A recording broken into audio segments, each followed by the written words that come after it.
البدع والأهواء، أهل البدع العقائدية وأهل البدع السياسية. نقول بيننا وبينكم السلف، بيننا وبينكم الكتب، كان فيقول البدع بيننا وبينكم. بسم الله الرحمن الرحيم. الحمد لله الذي أرسل رسوله بالهدى ودين الحق ليظهره على الدين كله وكفى بالله شهيدا. وأشهد أن لا إله إلا الله وحده لا شريك له إقرارا به وتوحيدا. وأشهد أن محمدا عبده ورسوله صلى الله عليه وعلى آله وسلم تسليما مزيدا. أما بعد, kita akan melanjutkan pembahasan berikutnya. Qala al-Imam al-Mujaddid Muhammad bin Abdul Wahhab An-Najdi At-Tamimi rahimahullahu ta'ala, kata beliau, wa arafta anna Rasulullah sallallahu alaihi wa ala alihi wasallam qatalahum ala hadha syirki wa da'ahum ila ikhlas ibadati lillahi wahdah kama qala ta'ala wa annal masajida lillahi fala tad'u ma'allahi ahada. Ini masih pembahasan berkaitan masalah keadaan orang kufar Quraisy, bagaimana mereka telah mengikrarkan dan meyakini serta mengakui tauhid rububiyah, namun hal tersebut belum bisa memasukkan mereka dalam keislaman, sehingga Rasulullah masih memerangi mereka. Nah, kenapa demikian? Karena yang dituntut, yang diharuskan, yang diminta itu adalah tauhid al-uluhiyah, bukan sekedar tauhid ar-rububiyah. Barakallahu fikum, seperti itu. Nah, sehingga mereka masih diperintahkan memerangi. Wa qatiluhum hatta la takuna fitnah, dan perangilah mereka hingga tidak muncul atau terjadi fitnah, itu syirik, kesyirikan. Wa yakuna ad-din kulluhu lillah, dan agar menjadi agama itu semuanya untuk Allah Subhanahu wa taala, tidak dipersekutukan dengan yang lainnya. Naam. Kata beliau, wa arafta, dan engkau mengetahui bahwasanya Rasulullah sallallahu alaihi wasallam memerangi mereka, kufar Quraisy, ala hadza syirik, atas perbuatan syirik ini. Yaitu syirik apa? Syirik ar-rububiyah atau syirik al-uluhiyah ini. Syirik al-uluhiyah. Wa da'ahum ila ikhlasil ibadati lillahi wahdah. Dan Rasulullah menyeru mereka, mendakwai mereka agar mengikhlaskan peribadahan itu murni hanya untuk Allah Subhanahu wa taala semata. Kama qala ta'ala, sebagaimana firman Allah Subhanahu wa taala, wa annal masajida lillah fala tad'u ma'allahi ahada.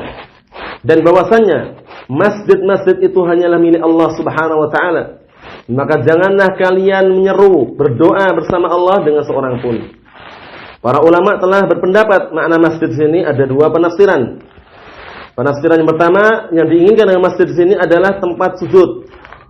Secara keumuman, sebagaimana sabda Rasulullah, wa ju'ilat li al-ardu masjidan wa tahura.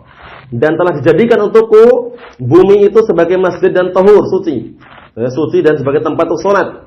Nah, jadi bumi atau tempat yang dipakai untuk sujud, untuk sholat, itu tidak boleh diperuntukkan untuk selain Allah Subhanahu wa taala. Itu penafsiran pertama. Jadi masjid kembali kepada tempat sujud.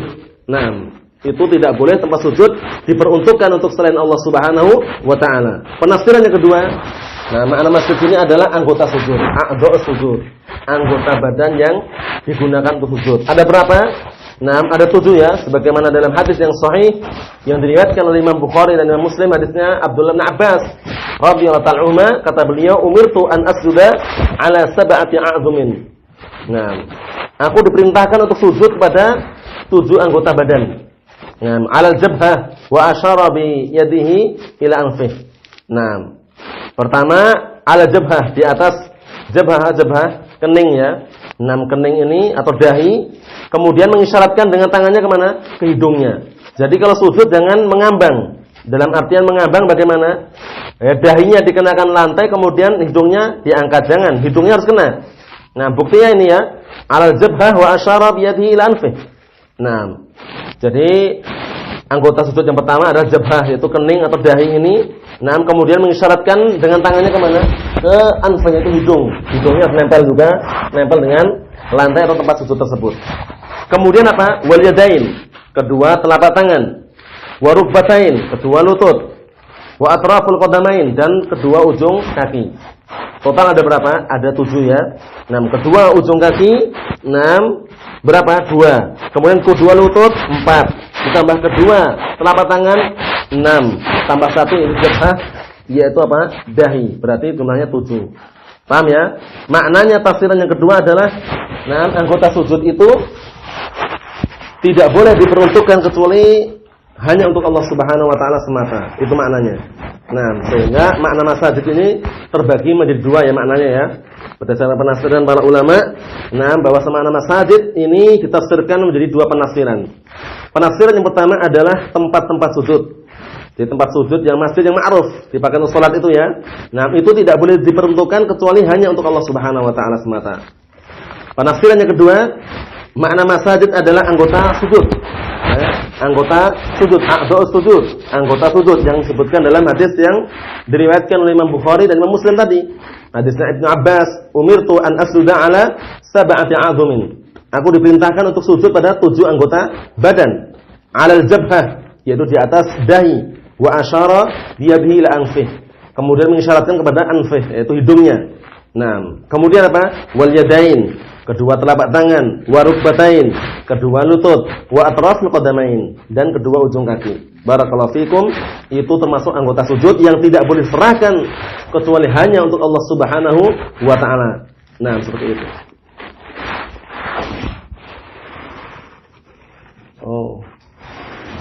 Nah, jadi itu berkaitan masalah makna masjid. Barakallahu fikum. Insyaallah taala kita akan melanjutkan pembahasan berikutnya biidznillah taala pada kesempatan yang selanjutnya. Biidznillah taala, subhanakallahumma wa bihamdik asyhadu an la ilaha illa anta astaghfiruka wa atubu ilaik. Walhamdulillahirabbil alamin.